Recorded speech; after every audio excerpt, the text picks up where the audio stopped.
Season 10లో Delhi తెగువతో Pune జట్టు ఘోర పరాజయం పాలైంది.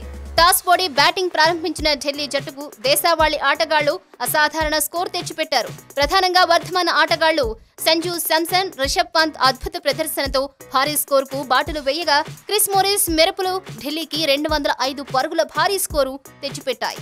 అనంతరం పుణె బ్యాటింగ్ ఆర్డర్లో స్టార్లు ఉన్నప్పటికీ ఏ దశలోనూ పోటీ ఇవ్వలేదు.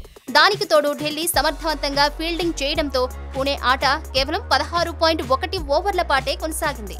108 పరుగులకే పుణె ఆటగాళ్లను ఢిల్లీ బౌలర్లు ఆలౌట్ చేసి 97 పరుగుల తేడాతో అద్భుత విజయం సాధించారు.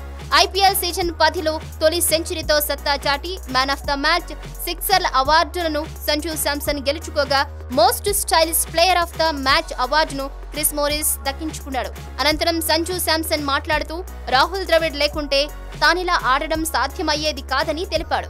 గతంలో కూడా రాహుల్ సారథ్యంలో తాను అద్భుత ప్రదర్శన చేశానని చెప్పాడు. రాహుల్ సార్ ప్రతిక్షణం వెన్నంటి ఉంటారని, ఎలా ఆడాలో, మైదానంలో ఎలా ఒత్తిడిని జయించాలో చెబుతారని అన్నాడు.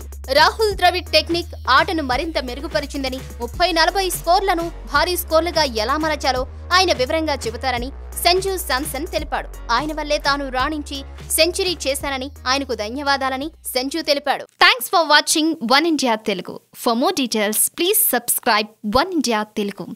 Don't forget, share and like. Thank you.